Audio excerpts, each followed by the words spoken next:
Welcome to the VIP Masterclass series. I'm Josh Wright, and today's episode comes from Taylor. He's been a long-time member, but this is his first request, so I always try to honor first requests right away. And so here we go, Taylor.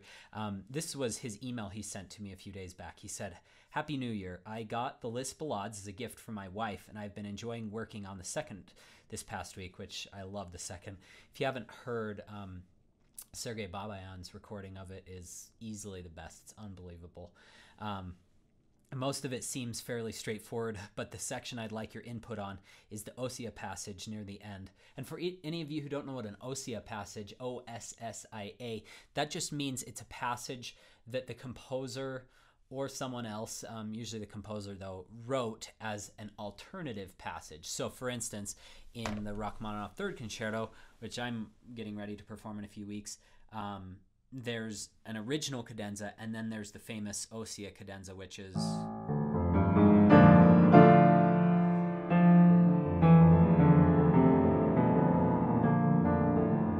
And actually, it's probably become more famous than the original just due to...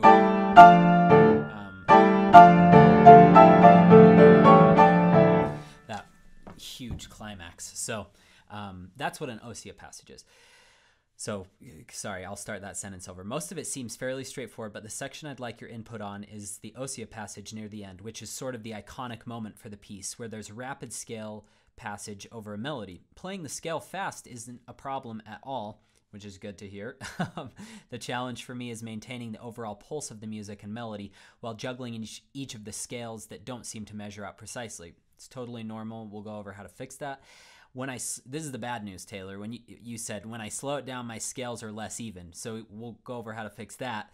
And then the good news is when I speed it up, the scales seem even, but the shape of my melody line disappears. So we'll figure that out. Any tips for tackling sections like that? Thanks, Taylor.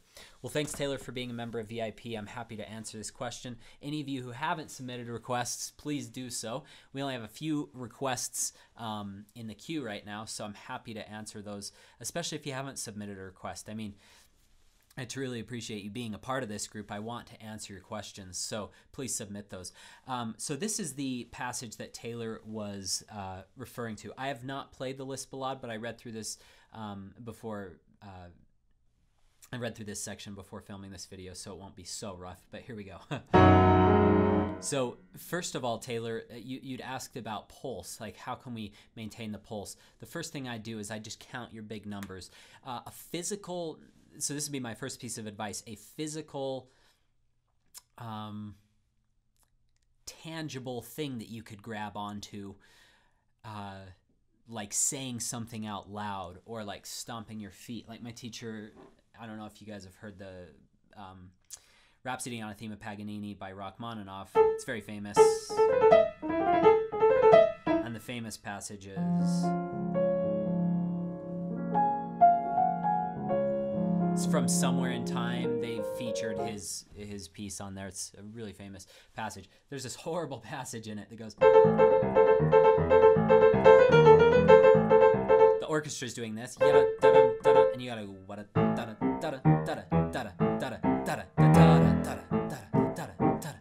And my teacher had me stomp my feet. Super confusing. If I could stomp my feet and do it, I could easily do it without stomping my feet. It was like adding an extra level of complexity, but also adding something tangible that I could do. So the first thing I would do is just say your numbers out loud. So 1, 2, 3, 4, 5, 6. 1, 2, 3, 4, 5, 6. 1, 2, 3, 4, 5, 6. 1. Okay, and so forth. I'll just demonstrate with those three measures. No need to watch me struggle through the whole passage because they're all basically the same. I will demonstrate so far as shaping further than that, though. Okay, so that's the first thing I want you to do. And if you want to, on the sixes of the sextuplets, you can put ands in there. So 1 and 2 and 3 and 4, 5. Sorry. got to do those septuplets. I've got to start counting just my big numbers. So when you have an odd number, just count big numbers. If you have an even number, you can count the ands, the half beats. 1 and 2 and 3 and 4, 5, 6. 1 and 2 and 3 and 4. Sorry, 4 and 5 and 6 and 1 and 2 and so forth. Okay, so that's the first piece of advice. You have to get those in your hands and in your body. And if you're having trouble doing that, what you can do is accent the heck out of your beats. 1 and. It's very, very helpful to do that.